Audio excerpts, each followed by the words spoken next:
This is what we are going to be making today. And one of the nice things about it is we know all the tricks in order to make this happen. Okay, so we've learned bits and pieces of the tricks that we'll do today over the last week and a half or 2 weeks. And let's just get straight to it. Okay, so let's dive into Flow. And for this one in particular, okay, now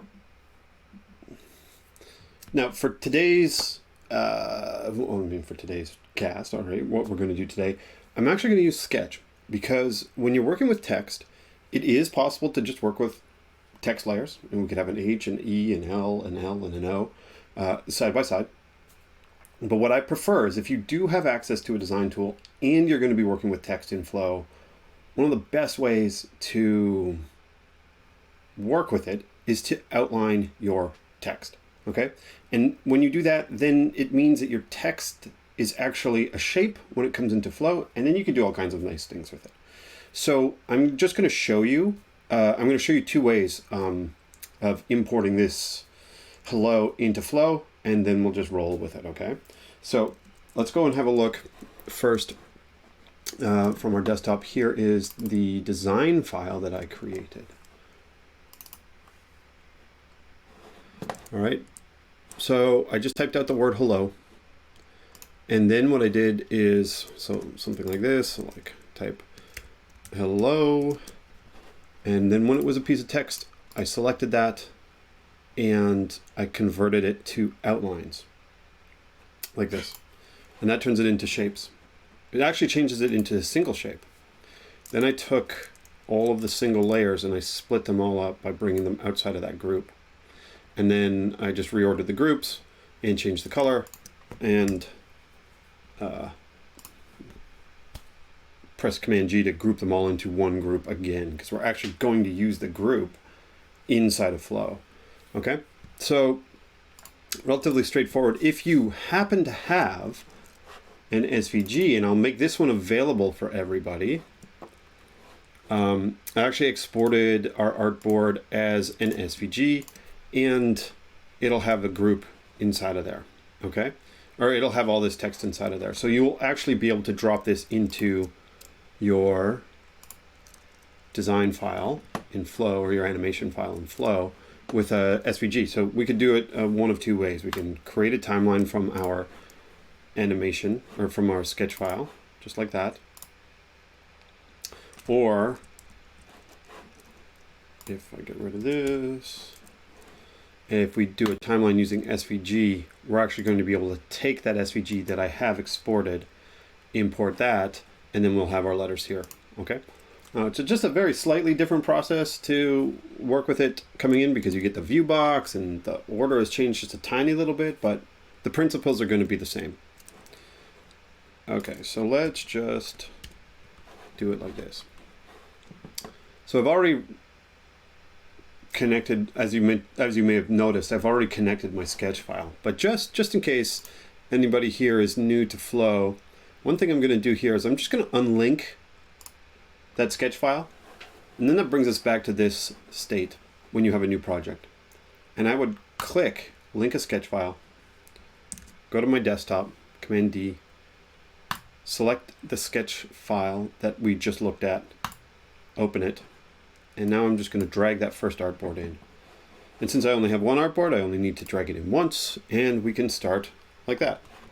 And just like we saw in Sketch, we have each individual layer, each individual letter is a shape and an individual layer. And they're all inside of this hello group. Okay, so the main point of this, let's go back and look at this here, is that those letters just slide up from somewhere. They basically slide up from the bottom of the group, okay? So we're gonna go back into Flow, and we're gonna create the basic animation. We're gonna go to the end of the timeline. Actually, no, we're gonna go to the beginning of the timeline, because the hello appearing is the end of the animation, all right? And what we will do here is we're going to select each one of these, and over here let's just start again. The hello group, it's 63 high, okay? And what we'll do is we're going to go in here for each one of those, and we're going to add 63. Let's make it 64 just so we were a little bit over the edge. We're going to press plus, add 64, and if you notice right up here before I hit enter, it's in the Y position right here that we're doing it. We've got each one of the layers selected individually, all of them. They're all at 31.5. We're going to press plus, we're going to add 64 and hit enter. Okay, that's going to move them all down. So we have this animation now. The next step is for us to offset those animations just a little bit. So what we're going to do is we're going to keep that 1 second timeline, and we are going to make all of those animations a half a second long, just like that. Then we're going to press shift and click on the last key value of each track individually and just move them out a little bit. And when we're done with that, with these ones selected, we're going to go up here, we're going to lock the duration, and then we're going to set its endpoint to 1 second. And that's just going to move it so that last key value is exactly at 1 second. Then we're going to press Command A to select everything. We're going to go up here, we're going to distribute our animations. And then we hit play. And now we have that sort of smooth offset of, letters kind of like coming in like this, right? Okay, so we're pretty close to making this animation happen. The other way, and the next step is just to change one simple thing on the group. We're going to mask this group to its bounds. And so now if I click on this little button right here, you see, we can't see anything at the beginning of the animation because all of the shapes are off the space of the group. Here's the group, it's right there. Here are the shapes. They're all down a little bit. Okay?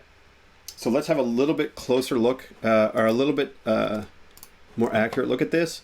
If I go over here and I just turn on relative mode because I don't want to animate this, I'm going to make the border 1, and I'm going to make the border a light color and make it 1. Okay, that's the border of the group right there. You see it? Let's make it, it might be a little bit hard to see on that screen for you guys. So we're doing, let's make it 2, okay? So here you can see the border of the group. Now I press play, and all of those letters are just going to slide into that group, okay? See that? That's what they're doing. But when you don't have that border on there, let's make it 0. I'm going to turn off relative mode, just keep everything nice and clean. Get rid of this little window, make you a little bit bigger like that. It's just going to appear as if they're sliding in from nowhere. It's pretty simple, right? So there's a combination of a few different things that we've learned so far. One is distributing animations. 2 is using expressions to change all of the things by plus 64. And 3 is using the masks to bounds to clip all the content that lies outside of the group, and then we're just animating back into the group. Okay, and we also distributed our animations nicely as well. So there is another way that we could do this, and depending on what kind of aesthetics you want, it might be more reasonable to do it this way. Okay, so if we're not going to use the masks to bounds property, right, we could have done it this way as well. Let's go have a look. So I'm just going to duplicate this timeline. Duplicate, timeline, no masking. And I'm going to select this group, and we're going to leave it with no masks to bounds on. See that? no mask to bounds. We can see that layer. What I would do in this case, if I don't want to use that masks to bounds property, is something like this. I would create a new rectangle. Could be a layer, but I'm going to use a rectangle because I want to show you another little trick right after this. We're going to turn on relative mode. We are going to change that stroke width to 0. And then we're going to click on fill color. We are going to select that eyedropper and click. Now it is purple. Easy. And now we are going to move this down just above those letters. And we're going to fill in the space like that. All right, so let's have a look at, let's just make this nice and wide. Let's make that 400 and 100 high. We can make it 120 just by dragging it down to the bottom. And this is off by a little bit, so let's just make it 120. Okay. Oh, 120. 120. Enter. Height. Perfect. Okay. So now, the only thing I did was I removed the masks to bounds property from that group, and I hit play. Same effect. All right. But what's neat about this is that you could actually play with that shape. Let's turn it off for a second, just like that. And we're going to hit play, just like this. Okay. So let's say we played with that shape and we did something like, let's just call this our overlay. Let's turn that back on. It's right here. And let's go back to the beginning. And let's say we just take that shape and we snap it down so that there's a bit of an angle, just like that.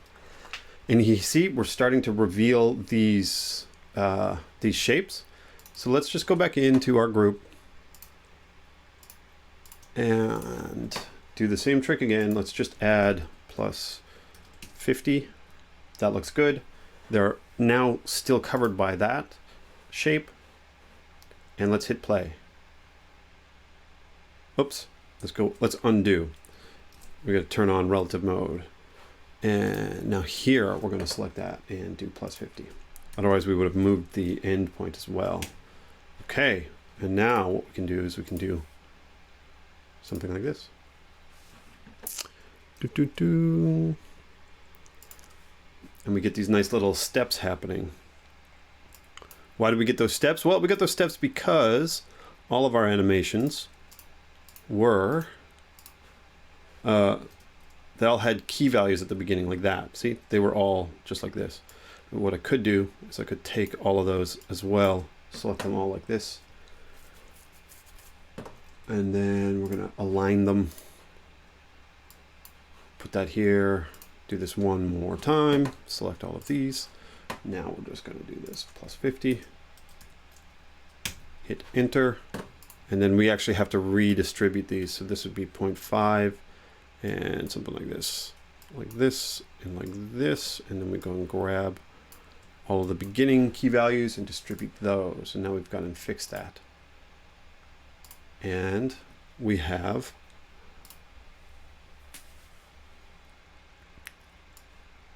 a sort of angled reveal. See that?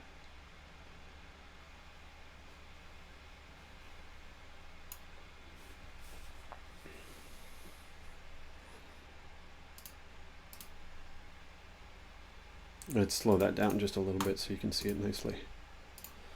Just like that. Okay. Fairly lightweight one today, but that's okay because we're now starting to, we've worked on perception a little bit. We've found a couple of different techniques, and now we're able to really quickly start to blend all of those little techniques that we've been learning together.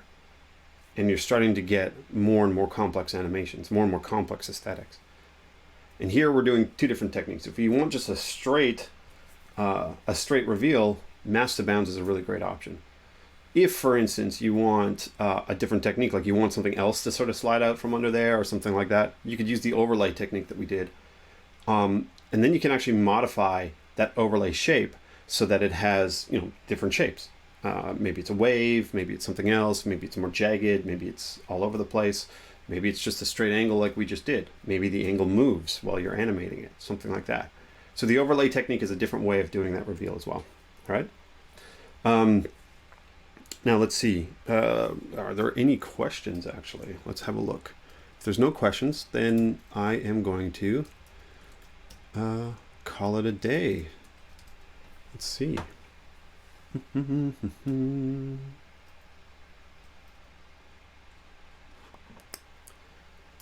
we are just about join the conversation. Yeah, no questions. So I'll see you tomorrow.